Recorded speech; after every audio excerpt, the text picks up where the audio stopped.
지금까지 사역을 하면서 느낀 건요, 이 신앙의 기초가 성경적 가치가 아니면 그것은 복음에 의해서 조만간 돌 위에 돌 하나도 남지 않고 다 무너져 내릴 거라는 사실입니다. 안녕하세요. 이 시간에는 하나님을 만난 체험의 기준이 어떤 것인가에 대한 질문을 가지고 같이 얘기를 좀 나누겠습니다. 교회를 다니는 사람들 간에 진지하게 던지는 질문이 있죠. 하나님을 만난 체험이 언제인가? 재밌는 사실은 거듭나기 이전부터 이 질문에 대해서 대부분 답을 가지고 있다는 사실입니다. 그냥 모태 신앙으로 시작해서 유아 세례를 받고 자라온 아이들도 나름의 체험이 다 있어요.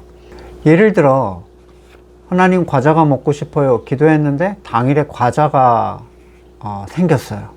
뭐 엄마가 사오든지 누가 사온 거예요. 그러면 그 아이에게 나름 하나님의 살아계심을 확인한 간증이 됩니다. 이런 철부지 같은 순간은 어느 시점에서 지나가게 돼 있죠. 물론 이 철부지 같은 간증으로 늙어서 죽을 때까지 같은 걸 구하고 자랑하는 사람들은 일단 얘기할 만한 가치가 안 돼서 넘어가겠습니다. 아니, 왜 우리의 간증을 무시하느냐 라고 한다면 죄송합니다. 근데 일단 넘어가겠습니다. 자, 그러면 이제 이런 간증이 단순 강구의 성취나 번영주의적인 가치를 넘어서서 다소 충격적으로 다가와서 자기의 삶의 전범위에 크게 변화가 일어난 사람들이 이제 발생을 해요. 예를 들어, 이전까지는 대학 합격을 위해서 내가 금식 기도를 하고 어쩌고 저쩌고 했는데 마지막 추가 순번에 합격이 됐다. 뭐 이런 게 이제 자기의 최대 간증이었던 사람이 어느 날 초자연적인 환상을 체험하게 됩니다. 내가 내 안에 있었는지 밖에 있었는지 모르겠는데 하나님의 정원을 거닐면서 하나님과 포옹을 하고 그리고 돌아왔어요. 이건 대학 합격과는 다른 체험이죠. 또는 자살 시도로 내가 병상에서 죽어가고 있었는데 흰 옷을 입은 사람이 저쪽 소파에 딱 앉아가지고 너 그를 위로하면서 나을 것이다. 그래가지고 신학교 온 사람을 봤어요. 그 사람은 지금 지독하게 세속적인 목사가 되어 있습니다. 또는 내가 손을 대서 기도했는데 병자가 벌떡 일어나는 기적을 체험했다. 어떤 분은 그래요. 침을 놓는데 그 사람의 혈맥이 다 보이더래요. 침 놓는 분이었어요. 그럼 하나님의 체험이죠. 그 사람에게는. 또는 무슨 소리가 들리거나 성경 구절이 막 쏟아져 나오거나 또는 뭐 천사의 화음이 귀에 들리는 경우, 엄청난 황홀경에 취해서 이게 나의 하나님의 체험으로 업그레이드가 되죠. 이제 뭐 과자를 받게 됐다 이런 건 사라지는 거예요. 또는 방언을 받은 경우, 내가 지은 어떤 불편한 죄를 펑펑 울면서 회개한 경우, 또는 교회 생활에 전념을 다하게 된 어떤 계기, 또는 반대로 교회 생활에 전념을 다한 것을 회개하게 된 계기, 머리가 빙빙 돌거나 몸이 뜨거워진 경험. 하나님은 그런 방식으로 사람을 만나주시는 것인가? 중요한 질문이죠. 가끔 뭐 교회를 다니게 된 계기 이런 걸 하나님을 만난 체험이라고 얘기하는 분도 있어요.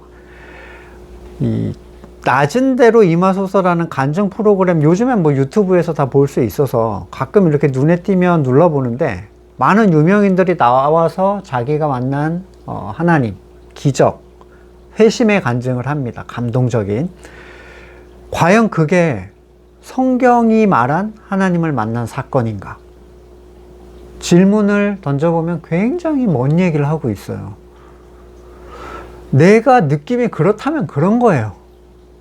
사람들은 하나님이 만나주시는 방식이 각각 다르다라는 이 얘기를 굉장히 크게 오해합니다.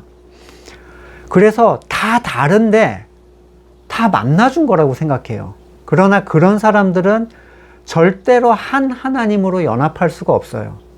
각기 다른 하나님을 만난 거예요. 다른 방식이 아니라. 나는 철석같이 내가 하나님을 만났다고 믿고 있는데, 자, 누군가 그게 하나님을 만난 체험이 아닙니다 라고 한다면 얼마나 기분이 나쁘겠어요. 예수님이 그러셨죠. 우리 하나님 아버지는 우리 한 분밖에 없다 그랬더니 너네 아비는 마귀다 이래 버리신 거예요. 완전히 열받는 얘기입니다. 그러니까 웬만한 사람들은 이런 체험들을 하나씩 가지고 있고 그거에 대해서 서로 터치하려고 하지 않아요. 그 사람이 돌을 들어서 칠지도 모르거든요. 선교지에 가서 빡세게 애들하고 공놀이하고 사탕 나눠주고 성경동화 구현했더니 많은 동네 아이들이 다 모여들었다. 하나님의 일하심을 보라. 찬양을 열심히 불렀더니 그 기찻간의 모든 그 외국인들이 박수를 치면서 같이 호응해줬다. 이런 게 하나님을 만난 체험이라고 간증하는 장로님도 봤어요. 예수님의 오병이어를 체험했던 사람들은 예수님을 만났나요?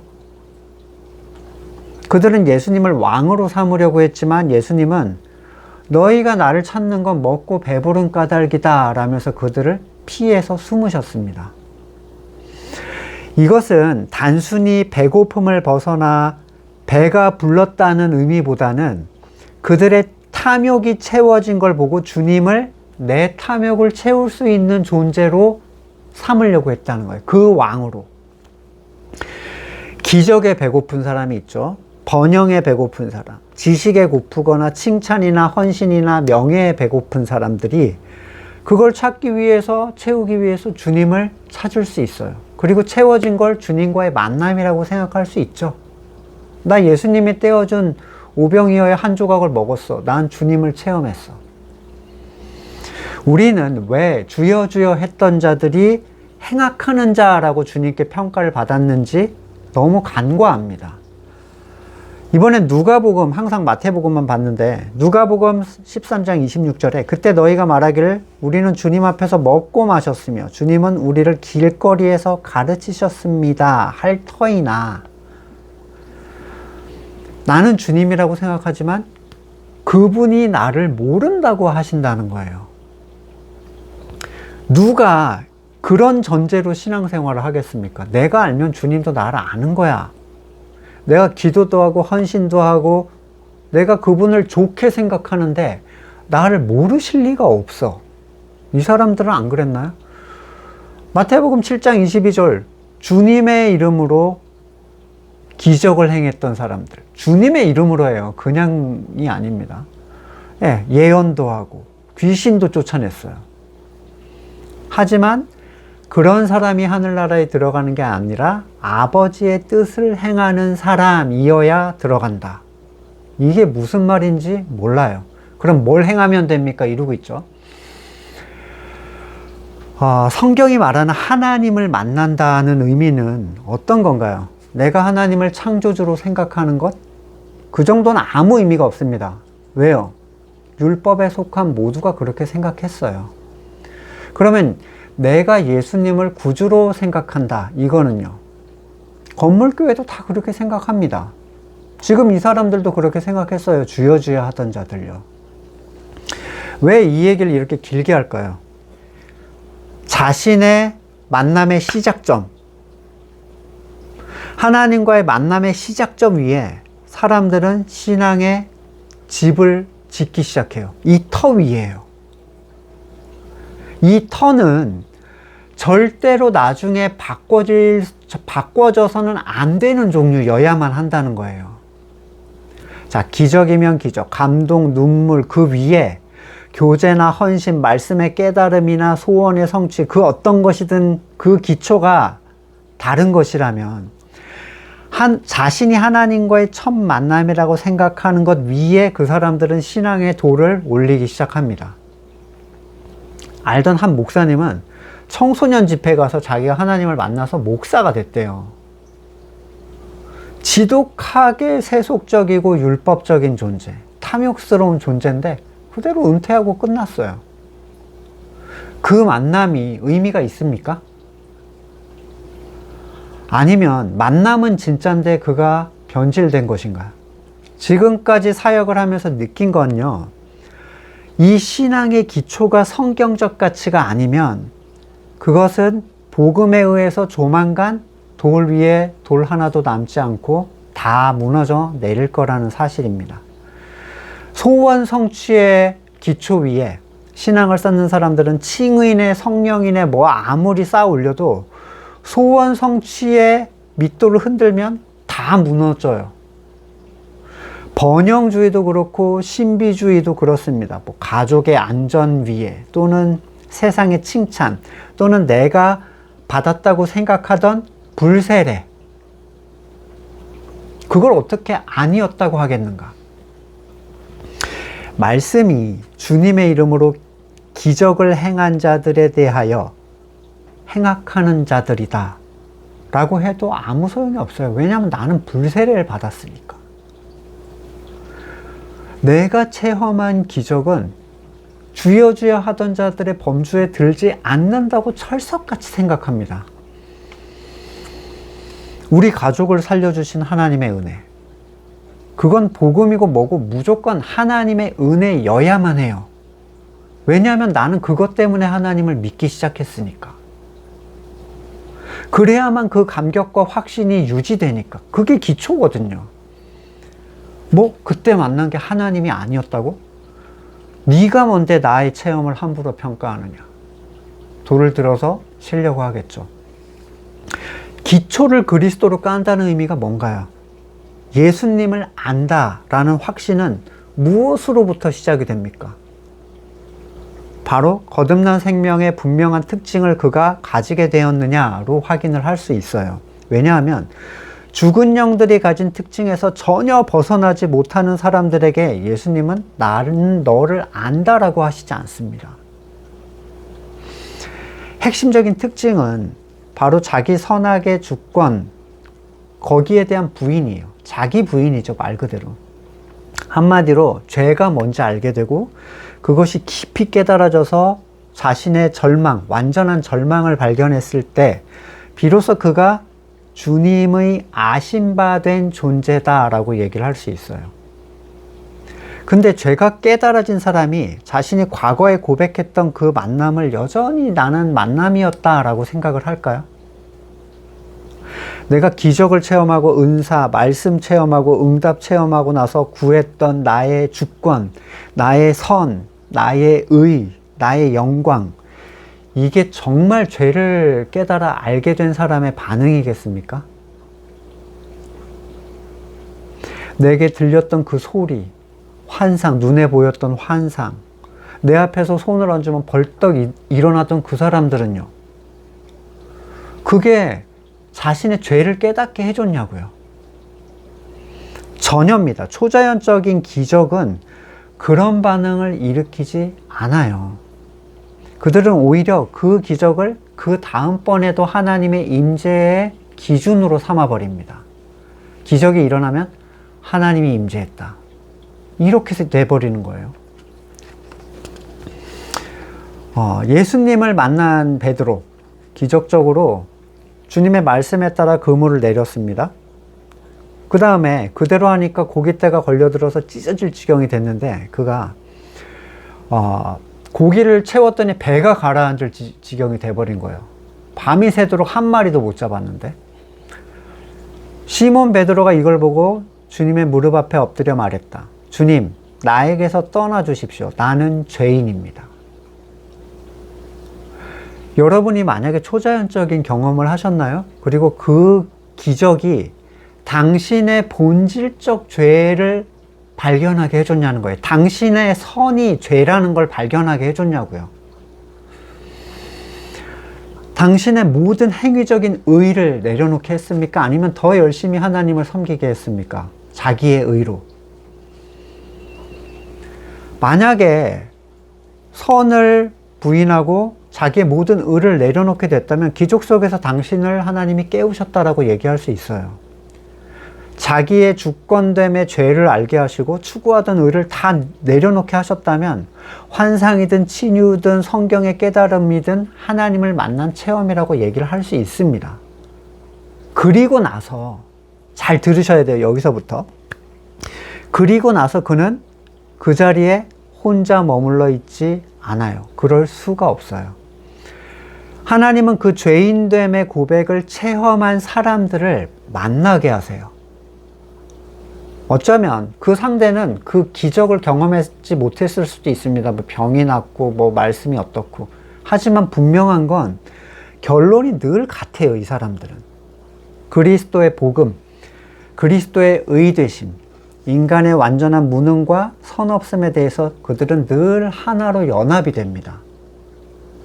이 교회됨을 위해 주어진 말씀이든 기적이든 감동, 실패, 성공이든 그것은 그가 하나님을 만난 체험이 돼요. 하지만 교회됨도 그런 고백도 없이 환상, 기적, 지식, 감동, 사람의 의를 위해 뭔가 달려왔었다면 그건 하나님을 만난 체험이 아니에요. 여러분이 뭘 겪었든 상관없습니다. 자신의 첫 만남을 복음의 칼 앞에 꺼내놓는 일은 굉장히 두려운 일입니다. 나의 과거가 다 부정돼 버릴 수도 있어요. 수십 년의 자기 공이 다 무너져 내릴 수도 있습니다. 하지만 하나님은 항상 그와의 첫 만남에서 뭘 하시냐면요, 기초를 까시는 분이에요. 잘못된 기초를 다 부숴버리고 기초를 새로 깔아주시는 분이라고. 그래야 뭔가 올릴 거 아니에요. 안 그러면 무슨 의미가 있습니까? 올리는 게. 조만간 다 무너질 건데. 여러분이 확신하고 있는 그 체험이 가짜 확신이라면 이후에 아무리 뭘 쌓아 올려도 분명히 기초에 의해서 다 무너져 내릴 겁니다. 하나님은 결코 다른 것 위에 집을 지으시는 분이 아니에요. 아까 자신들이 주님 앞에서 먹고 마셨다던 자들에게 주님이 말씀하십니다. 어찌하여, 연결된 본문이에요. 너희는 나더러 주님 주님 하면서 내가 말하는 것은 행하지 않느냐. 내게 와서 내 말을 듣고 그대로 행하는 사람이 어떤 사람과 같은지 너희에게 보여주겠다. 그는 땅을 깊이 파고 반석 위에다 기초를 짓고 놓고 집을 짓는 사람과 같다. 그래서 홍수가 나고 뭐 어쩌고 해도 흔들리지가 않아요, 집이. 그러나 내 말 듣고도 그대로 행하지 않은 사람은 기초 없이 맨 흙 위에다 집을 지은 사람과 같다. 그래서 다 쓸러 내려가 버린다. 주님의 말씀이 뭔가요? 내 말을 지킨다. 이 얘기가 뭔가요? 사람의 의를 버리고 주님의 의를 입은 사람들이 서로 사랑하는 것. 여러분이 첫 만남으로 여긴 그 일이 성도의 연합으로 보여졌나요? 아니라면 과연 그 체험을 통해서 주님께 내가 주님의 말씀을 지켰다라고 주장할 수 있는 근거가 뭡니까? 주님의 이름으로 뭘 했다는 사실? 그거 주여주여 하던 사람들한테 다 가짜라고 드러났죠. 교회됨 위에 짓는 집, 이게 주님이 말씀하신 거예요. 교회됨 위에 짓는 집. 이 집은 결코 흔들리지 않습니다. 그러나 기초를 자기 멋대로 지은 사람들은 분명히 그 무너짐을 보게 될 거예요. 고린도전서 3장 11절, 아무도 이미 놓은 기초이신 예수 그리스도 밖에 또 다른 기초를 놓을 수 없습니다. 에베소서 2장 20절, 여러분들은 사도와 예언자들이 놓은 기초 위에 세워진 건물이며 그리스도 예수가 그 모퉁이 돌이 되십니다. 중요한 기초는요, 교회예요. 교회. 자기 혼자 예수 그리스도에 나는 깔았다 하는 거 소용없어요. 왜냐하면 교회됨이 그걸 확증해 준다고요. 나머지 모든 것들은 그 기초를 위했던 여정이 될 수는 있습니다. 그러나 그 기초가 될 수는 없어요.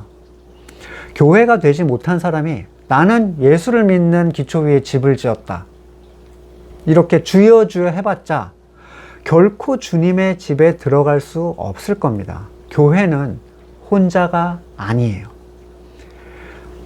나는 그리스도의 의를 믿고 내 선을 부정합니다. 그가 정말 그런지는 교회됨이 확증해줘요. 자기 혼자 그렇다고 생각하는 건 소용이 없습니다.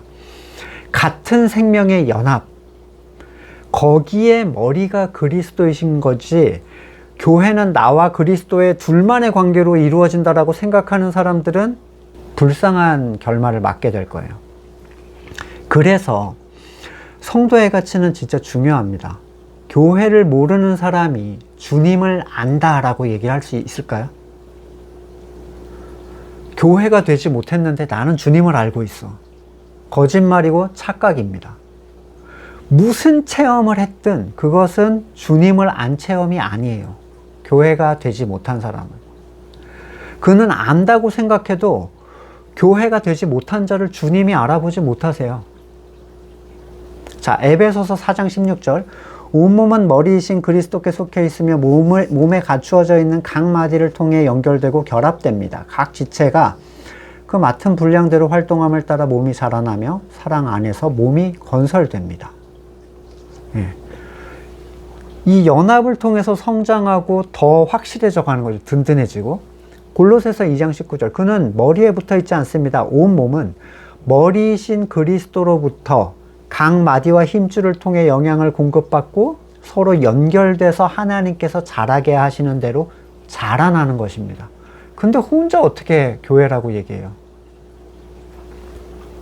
교회되기 이전과 교회된 이후의 안 예수님이 같을 수 있을까요? 그러니까 교회됨을 체험한 다음에 예전에 내가 교회되기 전에 체험했던 예수님도 같은 분이었어요. 역시. 그러면 다른 질문을 해보겠습니다. 교회되어서 예수님을 바르게 알게 된 이후에 알게 된 하나님과 예수를 모르던 교회가 되지 못했던 시절의 안 하나님은 같은 하나님일까요?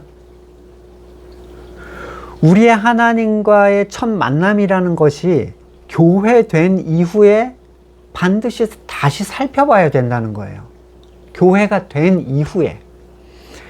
만약에 여러분 그 하나님과 교회된 이후에 하나님이 같은 하나님이다 라고 얘기를 한다면 당신은 교회된 자가 아니거나 하나님을 만난 게 아니었다라고 밖에 얘기할 수 없어요. 그 누구도 교회로서 예수님을 알기 전에 하나님을 알 수 없기 때문입니다. 골로새서 1장 15절. 그 아들은 보이지 않는 하나님의 형상이시오 모든 피조물보다 먼저 나신 분입니다. 2장 9절. 그리스도 안에 모든 충만한 신성이 몸이 되어 머물고 계십니다. 이 얘기는 뭐냐면요. 하나님이 하나님을 드러내기 위해서 예수 그리스도를 보낸 거예요. 그래서 예수님을 바르게 알지 못하면 절대로 하나님을 알 수 없어요. 3장 9절 골로새서 서로 거짓말하지 마십시오. 여러분은 옛사람을 그 행실과 함께 벗어버리고 새사람을 입으십시오. 이 새사람은 자기를 창조하신 분의 형상을 따라 끊임없이 새로워져서 참 지식에 이르게 됩니다. 계속 하나님을 아는 지식이 새로워지는 거예요. 내가 알던 분이 아니었어. 또 아니었어. 더 알면 알수록 과거가 부정될 수밖에 없어요. 거기에는 그리스도인도 유대인도 할례받은 자 받지 않은 자 야만인 스구디아인 종도 자유인도 없습니다. 오직 그리스도만이 모든 것이며 모든 것 안에 계십니다. 그리스도를 통하여 만난 하나님만이 성도를 연합하게 하는 하나님이고 그분만이 하나님의 본 모습이에요. 하나님은 오직 그리스도를 통해서 자기를 드러내십니다. 그런 이유에서 교회됨 이후에 만난 하나님, 그게 하나님과의 진짜 첫 만남이 될 수밖에 없어요. 거듭났어도 소용없습니다. 그리스도의 교회되기 전에는 하나님이 어떤 분인지 알 수 없기 때문이에요. 만났다 하더라도 나는 다른 분으로 착각할 수밖에 없는 상태라는 거예요. 이스라엘이 그랬잖아요. 하나님 만나도 하나님 못 알아봤어요. 그들은 하나님을 버렸습니다. 하나님이 눈앞에 나타나도요. 내 첫 만남의 간증, 그게 사실 신앙의 베이스거든요. 그걸 말씀 앞에 꺼내서 확증받는 일은 두려운 일이지만 어떻습니까? 과거가 부정되면 어때요? 헛된 행동을 채워왔으면 어떻습니까? 그게 드러나서 하나님 앞에 진실하게 서게 되는 일이 중요한 거 아닌가요? 내가 40년, 50년 믿은 거 날아가라는 얘기냐? 그래서 가짜 걸 계속 믿으실 거예요? 왜 나는 거듭난 지 오래된 사람이어야만 합니까? 그게 그렇게 중요한가요? 바울이 만난 하나님은 그가 헌신했고 열성을 다했던 하나님이 아니라 그걸 다 뒤집어 버린 하나님이었어요. 여러분의 기초는 지금 확인하셔야 됩니다. 거듭나신 분들이요. 거듭났다 하더라도 여러분이 교회되지 못했다면 그걸 틀로 가지고 계시면 절대로 안 돼요. 다른 것을 기초로 까는 사람들은 분명히 아무것도 남지 않고 무너진 자기의 집을 보게 될 겁니다. 다음 시간에 뵙겠습니다.